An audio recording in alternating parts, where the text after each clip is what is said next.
واقعات سیرت النبی صلی اللہ علیہ وآلہ وسلم قسط نمبر 35 اپنا اسلامک اسٹوڈیو کے معزز ناظرین، جب لوگ نیند میں مدہوش ہو جاتے تو حضرت ابو طالب آپ صلی اللہ علیہ وآلہ وسلم کی جگہ بدل دیتے، یعنی اپنے بیٹوں، بھائیوں یا بھتیجوں میں سے کسی کو رسول اللہ صلی اللہ علیہ وآلہ وسلم کے بستر پر سلا دیتے اور رسول اللہ صلی اللہ علیہ وآلہ وسلم سے کہتے کہ آپ اس کے بستر پر چلے جائیں۔ ناظرین، اس محصوری کے باوجود رسول اللہ صلی اللہ علیہ وآلہ وسلم اور دوسرے مسلمان حج کے ایام میں باہر نکلتے تھے اور حج کے لیے آنے والوں سے مل کر انہیں اسلام کی دعوت دیتے تھے۔ ناظرین، اس موقع پر ابو لہب کی جو حرکت ہوا کرتی تھی، ناظرین اس کا ذکر پچھلی اقساط میں آ چکا ہے۔ معزز ناظرین، آئیے اب ہم آپ کو بتاتے ہیں واقعہ شق القمر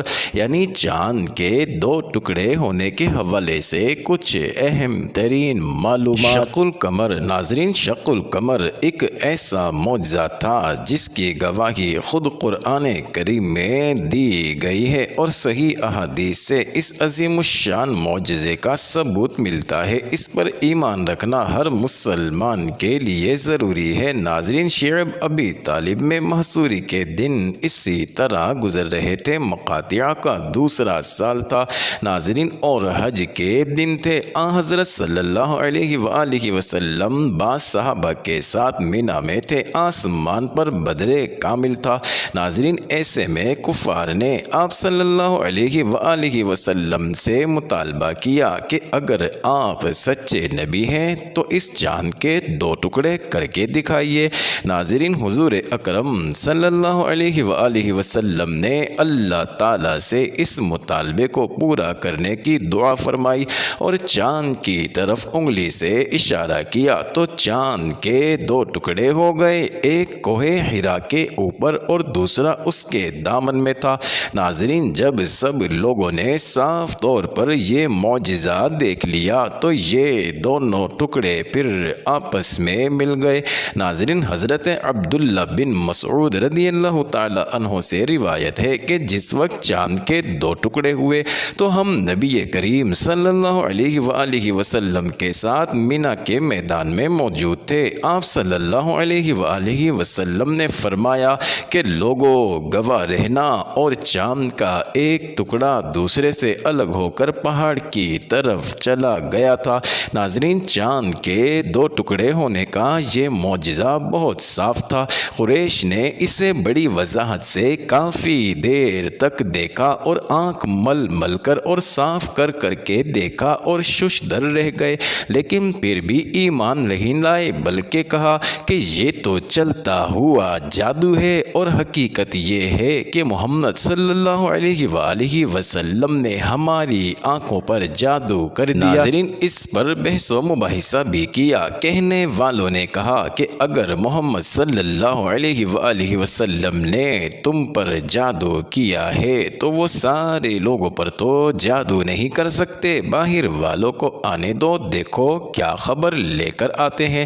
ناظرین، بعد میں کچھ لوگ سفر سے واپس آئے اور تصدیق کی کہ ہم نے چاند کو دو ٹکڑے ہوتے ہوئے دیکھا ہے، لیکن پھر بھی کفار ایمان نہیں لائے اور اپنے ڈگر پر چلتے رہے۔ معزز ناظرین، صحابہ کرام میں حضرت عبداللہ بن مسعود رضی اللہ عنہ، حضرت حذیفہ رضی اللہ عنہ اور حضرت جبیر بن مطعم رضی اللہ عنہ جیسے جلیل القدر صحابی رسول اس کے عینی شاہد ہیں۔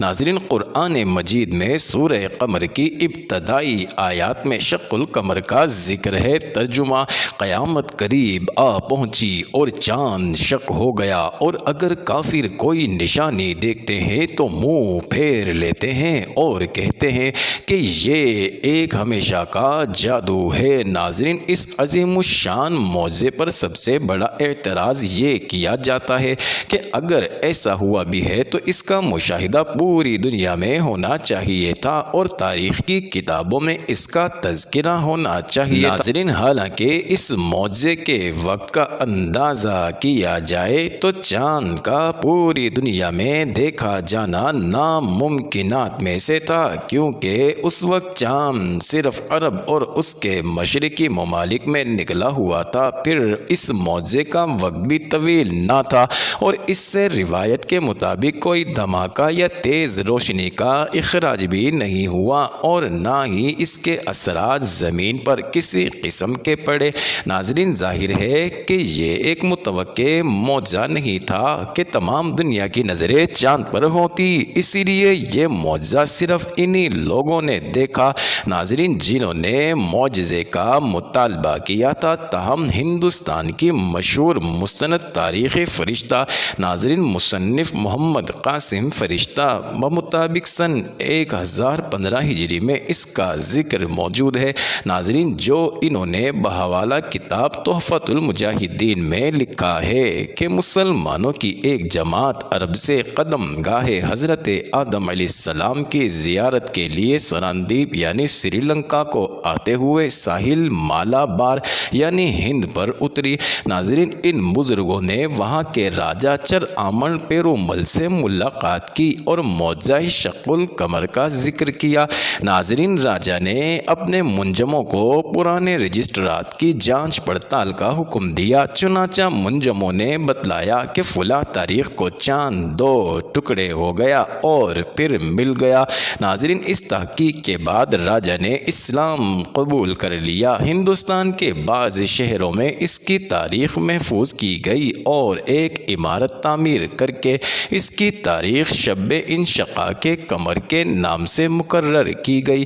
ناظرین، اس ضمن میں ایک دلچسپ صورتحال اس وقت پیدا ہوئی جب ناسا کے خلا نوردوں نے چاند کی ایک تصویر شائع کی جو چاند کی سطح پر ایک فالٹ لائن کو ظاہر کر رہی ہے، ناظرین، جس کے بارے میں یہ نظریہ قائم کیا گیا ہے کہ یہ شاید لاوا کے بہنے سے لاکھوں سال پہلے معزز ناظرین، یہ صرف ایک نظریہ ہے اور اس کی بنیاد اس تصور پر ہے کہ کسی وقت میں لاکھوں سال قبل چاند زمین یا مریخ کا حصہ رہا ہوگا اور کسی فلکیاتی حادثہ کی وجہ سے ٹوٹ کر زمین کے قریب آ گیا ہوگا۔ ناظرین، اس نظریہ کا صحیح یا غلط ہونا چاند کی سطح پر انسانی موجودگی اور مزید سائنسی تجربات سے مشروط ہے۔ معزز ناظرین، اگر یہ بات ثابت ہو جائے کہ چاند کبھی بھی زمین یا مریخ کا حصہ نہیں رہا تو اس فالٹ لائن کی اہمیت اس معجزے کے حوالے سے نہایت اہم رخ اختیار کر لے گی۔ اپنا اسلامک اسٹوڈیو کے معزز ناظرین، شق القمر کی یہ نشانی شاید اس بات کی بھی تمہید رہی ہو کہ آئندہ اسراء اور معراج کا واقعہ پیش آئے تو ذہن اس کے امکان کو قبول کر سکے۔ معزز ناظرین، یہ انٹرسٹنگ ویڈیو جاری ہے، اگلی ویڈیو قسط نمبر 36 میں دیکھنا مت بھولیے گا۔